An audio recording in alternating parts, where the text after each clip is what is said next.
Hey guys, this is Justin the Guardian Alstad, and we are back with part 2 of my new multiplayer strategy series, a series I'm calling Justin Can't Get to 7 if he doesn't get to 1, a study of multiplayer strategies. So if you haven't already, be sure you check out part 1. That would have been released a little while ago. I'm not sure at this point exactly the timeline of when these will be released, but definitely make sure you have listened to part 1 first before you listen to this one. If you do listen to part 1, you will recall that we talked about the first decision that will often come up in the game, and that is who's going first. And if you have that opportunity to make that decision, whether you should be going first or choosing to go second in some scenarios.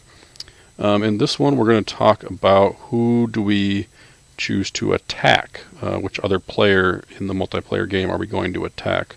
I'm not going to have any diagrams or scenarios in this one, simply because there's too many to even possibly consider, and especially since we're trying to apply this to type 1 multi, type 2 multi, and booster draft. There's just going to be so many different game scenarios. I'm not really going to do any specific scenarios. We're just going to talk about some principles and things to keep in mind. Alright, so in this part 2, who to attack, we're going to talk about a few different things. First, I'm going to go over some multiplayer attacking principles, things that we should be keeping in mind and considering when it's our turn and we have the opportunity to attack. Next, I'm going to talk about specifically the first round of the game, where we are quote-unquote flying blind and we don't have a whole lot of information to go on as far as making our decision, and we're going to have to make a very uninformed decision on who we should attack. Then in the next one, we're going to talk about once we do get into the game, into the mid to late part of the game, where we do have information available, and we're going to learn to apply principle number 2 of the attacking principles. Then we're going to go over the checklist, basically the information checklist that we should have available to us, and things that we need to consider to make the best possible choice about who to attack. If you recall, in episode 1, I talked about the best players are the ones who make the best decisions to put themselves in the best position to be successful. And that's what we're going to talk about, is this information, this checklist, where we use that information to make the best decision. And then at the very end, just a closing thought, nothing's guaranteed. Basically, there's going to be things that we can't control, specifically when it comes to the other players, who's sitting at our table and what their mindset might be. Okay, so let's start with the multiplayer attacking principles. Principle number 1, you should nearly always attack if you can. Especially if you are not in the lead. So this, if you do have a hero, even if it's a fairly weak hero, maybe it's not a hero that you necessarily want to be attacking with. Maybe it's more of a territory class hero that kind of does some other stuff for you. But if it's your only option, you should probably, again, nearly always attack. Just some things to think about. You might get a free lost soul if the other player wants to save his defense for someone in the lead. You might get a free lost soul if you are well behind the rest of the table. If everyone else, or maybe at least two other people have 2 or more redeemed souls than you do, then I would say you probably have a pretty good chance of getting a free lost soul if the blocking player is paying attention to the score. And then, as long as you can beat what you can see, that is to say that, what you have in your hand can beat what the other player has on the table, there's a chance that he might not have anything else in his hand to back up his blocker, or maybe he's not showing any defense on the table, and he might not have any in his hand. Now that's not always going to be the case, but obviously there's always that chance. If you can't beat what you can see, then you're going to have to rely on possibly hoping that you get a free lost soul. But if you are in the position where you can beat what you can see, then it's probably a good decision to attack, make a rescue attempt. Attacking principle number 2, you want to attack the correct player, and we're going to cover more on this one later on, so I'm not going to say anything about this point at the moment, because that's going to be kind of our main focus later on. And lastly, attacking principle number 3. There are some exceptions to principle number 1. So let's consider some situations here. If by making a rescue attempt or attacking a player, you're going to be giving that player an opportunity to do a lot of drawing, a lot of searching, or any other kind of damage, and it's unlikely that you're going to even win the rescue, the correct play might be to simply pass. If everyone just has a huge, massive defense, or characters that can band to the other people's defense, and it just looks like nothing is really going to work, and you're only going to be giving the other players an opportunity to progress their territory and help set themselves up, then it may be a time where you just need to wait for a better opportunity.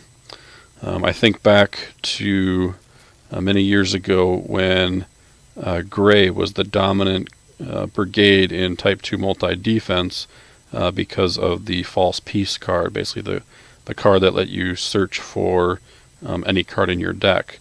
And there were often games where 3, sometimes all 4 players were running the Gray defense with false peace.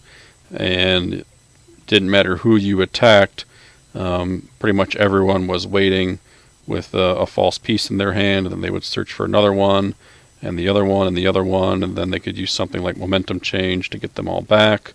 They might have the bearing bad news card, which could just basically be a chump block. So it really became very tricky to decide, okay, who am I going to allow to get off their search cards, their false piece cards, and basically allow them to get to their dominance quicker than anyone else. Fortunately, defenses are have a lot more variety these days, whether it's Type 1 multi or Type 2 multi, and so you don't see everyone running the gray defense, but the same principle does apply with, there's a lot of defenses that have, draw options and search options, and you want to avoid those for the most part, especially when they are all set up and they're only going to progress even further if you attack them.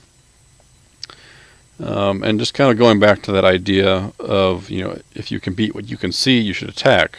But if you can't beat what you can see on the table, and there's no reason that you would get a free lost soul, say you're in the lead or you're tied for the lead, and you can't even beat what the defense that you can see on the table, it's probably best to just pass your turn, unless you can do something else to set up your next turn. Maybe you can search something out or draw a couple extra cards, but be sure to consider the cost. Is drawing a couple extra cards or searching out one card, and then giving that blocking player a chance to do what he can, is that going to be worth it? So definitely consider the cost if you're making what's likely to be a fruitless attack. Okay, so now that we've covered the attacking principles a bit, let's talk about the very first round of the game, where we are essentially flying blind. Say we're taking the first turn. We've decided to go first, or we ended up going first, and we don't have any information available. We don't know much about the other players at our table. Who do we go after if, assuming we have options? There's at least two of the other players have lost souls available for us to rescue.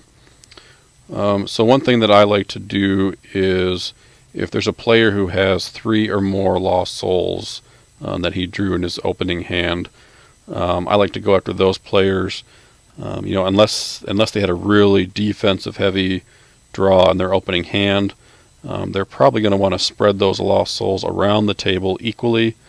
If they end up blocking one player and then using all their defense and the resources against that player, it could end up where one of the other players gets 2 of those souls, as opposed to them being spread around equally.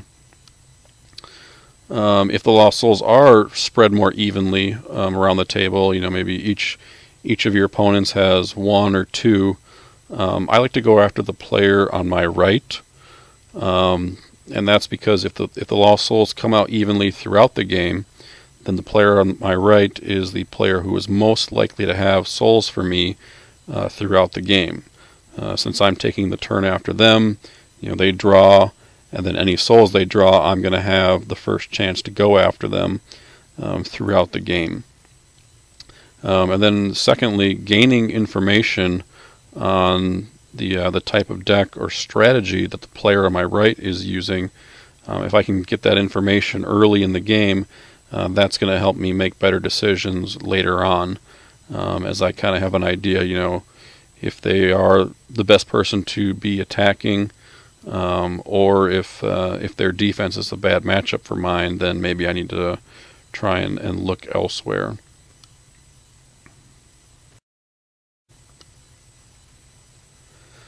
Okay, so once we're past the first round, or maybe first 2 rounds, we're going to start getting a lot more information, a lot more game information, to help make our decisions. So going back to attacking principle number 2, what do we mean by attacking the, quote, correct player? Attacking the correct player means attacking the player against whom we are most likely going to be successful in redeeming a lost soul. Now, we won't always know who the correct player is, unless we have some ability that allows us to see, everyone's hands, which there are a couple cards that can help with that. But unless we're able to have all of the information, we won't know who the correct player is, but we can use some factors to help guide our decision. Now, sometimes there are no, quote, good options, so then we need to decide how can we make the most of a bad situation, or at least not make it worse. I kind of touched on that a little bit earlier, talking about if we should even attack, or if trying to make an attack that maybe won't be successful but might help us set something up, and weighing that versus allowing a player to block us and potentially progress his territory or develop more for his turn.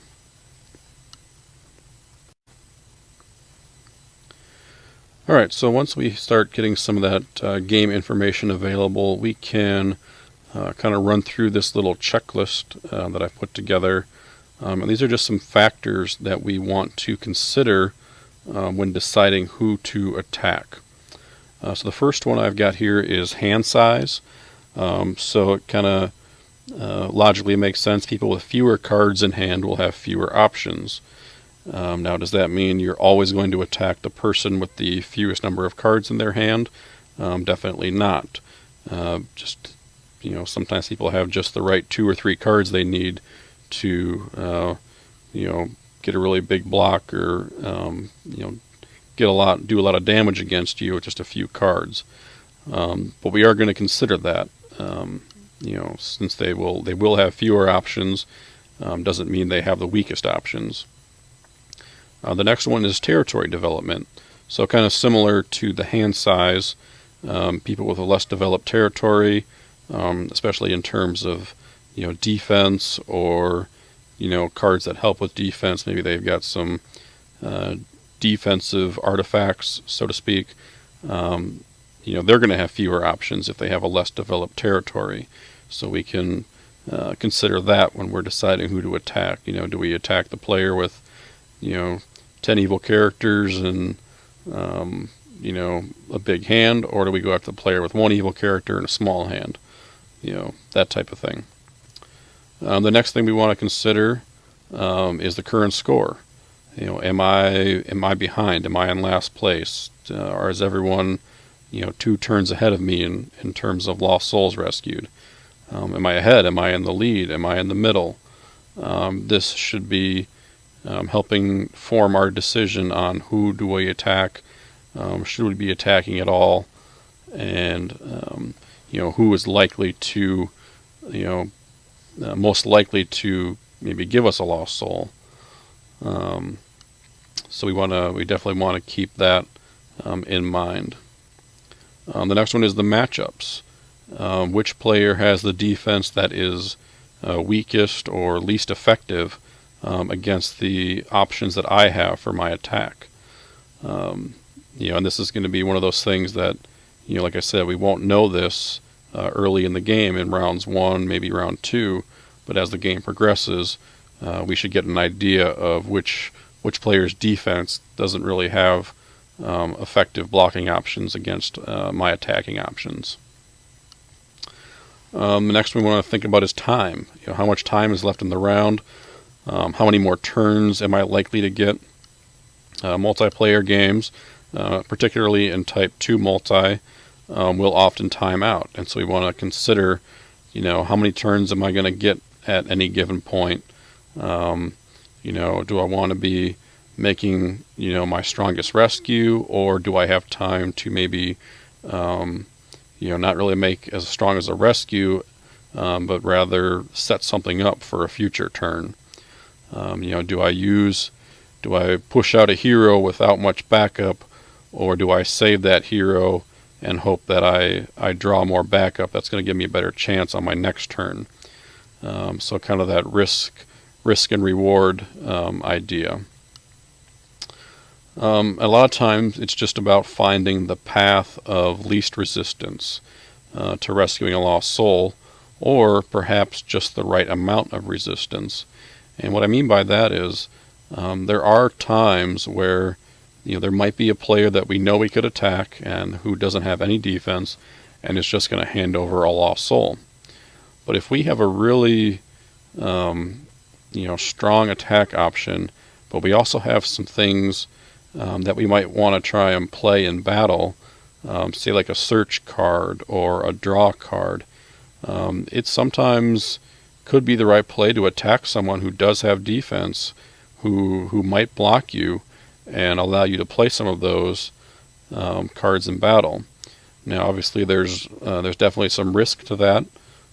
They might have more defense than you realize. Maybe their territory just is not very developed, but they might have a whole handful of defense that you don't really realize. And so there's definitely some risk there. They might have some counter cards to what you're hoping to accomplish in a battle. But sometimes it is worth it if you know that you need to be able to play some stuff to have a chance to win. Then the path of least resistance might not be the correct path. It might be the path of hopefully a little bit of resistance to where you have a chance to develop your territory or play some other cards.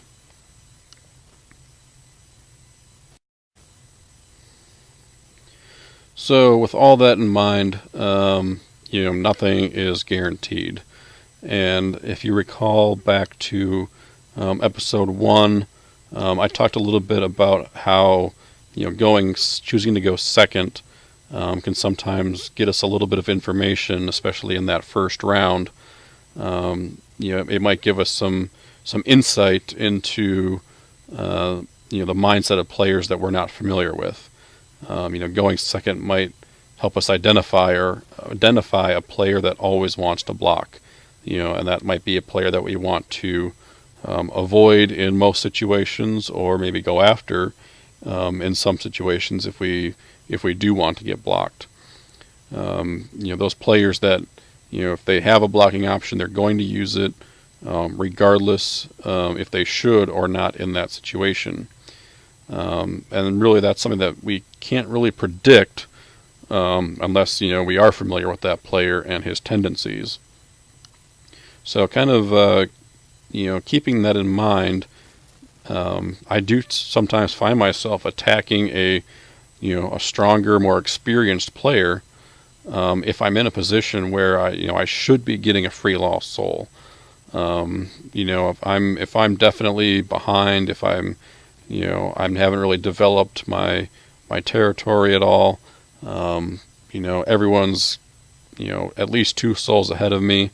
I should be getting a free lost soul on that particular turn, and a more experienced player is going to recognize that, as opposed to someone who I might consider a not as good a player, but they might not realize the situation, and so I might end up actually going after the stronger player.